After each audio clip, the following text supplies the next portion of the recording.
లూకా శుభవార్త 9వ అధ్యాయం 46 నుంచి 48 వచనాలు.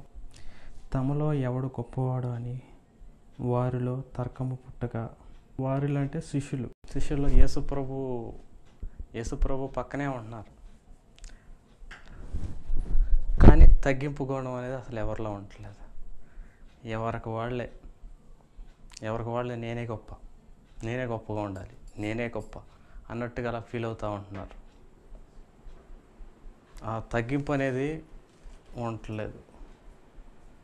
యేసుప్రభు పక్కనున్నా కానీ తగ్గించుకొని, యేసుప్రభు వాళ్ళ దగ్గర ఉన్నప్పుడు కూడా, యేసుప్రభు ఆ శిష్యుల దగ్గర ఉన్నప్పుడు కూడా తగ్గించుకుని ఒక సేవకుడిలాగానే ఉన్నాడు. అలా శిష్యుల పాదాలు సైతం కడిగాడు.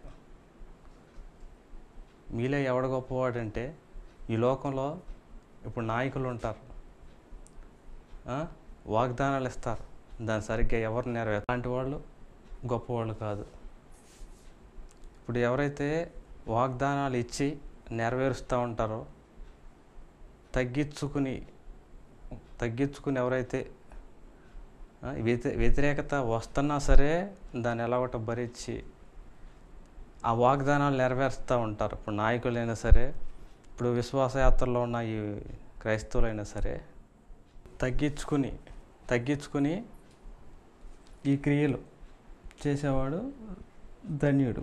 యేసుప్రభు పక్కనే ఉంటున్నారు, కానీ తగ్గించుకోవాలన్న ఆ ఇది అనేది వాళ్ళలో లేదు. ఏంటంటే ఈ పుట్టుకతో వచ్చే ఈ స్వభావాలు ఉంటాయి కదా, అది పుట్టుకతో వచ్చిన స్వభావం అన్నమాట. ఒక్కొక్కళ్ళు శిష్యులు ఉన్నారు కదా, శిష్యులనే కాదు మనుషులైనా సరే హెచ్చిపోతూ ఉంటారు. హెచ్చిపోకుండా తమను తాము తగ్గించుకుంటూ దాసుడు స్వరూపం యేసుప్రభు ఎంత తగ్గించుకున్నాడు. యేసుప్రభు పరలోకంలో సింహాసనాన్ని విడిచేసి, సింహాసనం కూడా దేవుడు పక్కన కుడి పక్కన ఉండే ఆ భాగ్యాన్ని కూడా విడిచిపెట్టేసి భూలోకంలోకి వచ్చేసి ఒక దాసుడిలాగా ఒక రొట్టె ముక్క టైపులో భూమి మీదకి వచ్చేసి చీల్చేసి తిని పడేశారు అన్నమాట.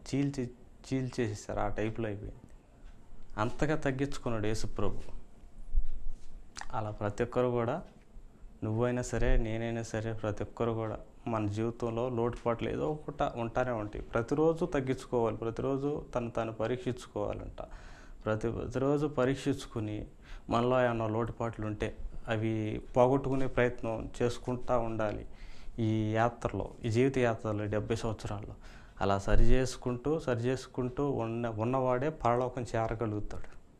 ఇలా సరి చేసుకోలేక నీరసించిపోయేవాళ్ళు పరలోకం పోరు. అదే వాక్యం చెప్పి మనం ప్రతి ఒక్కరితో మర్యాదగా నడుచుకోవాలనేది బైబిల్ చెప్తుంది.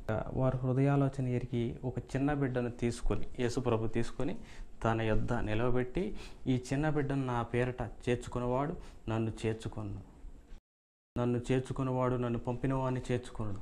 మీ అందరిలో ఎవడు అత్యల్పుడై ఉండునో వాడే గొప్పవాడని వారితో చెప్పాను. శిష్యులతో చెప్పాడు. శిష్యులతో ఏమని?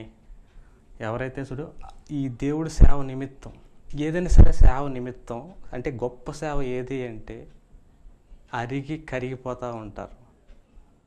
పనులు చేస్తా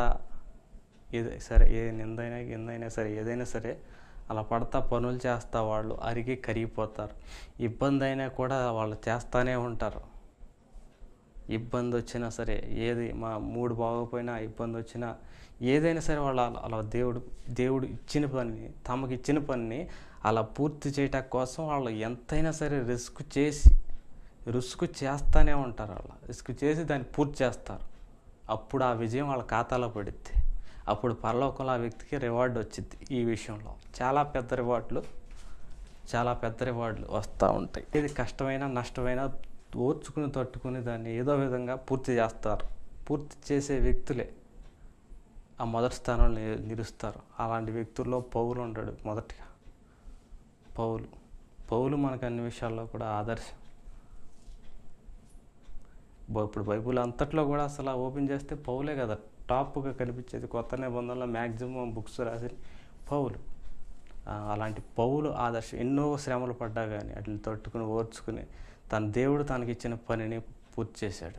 ఆ విధంగా మన అందరం కూడా దేవుడి పనిని పూర్తి చేయాలనేది దేవుడి ఆశయం. దేవుడి వాక్యాన్ని దీవించి ఆశ్రయించునుగాక.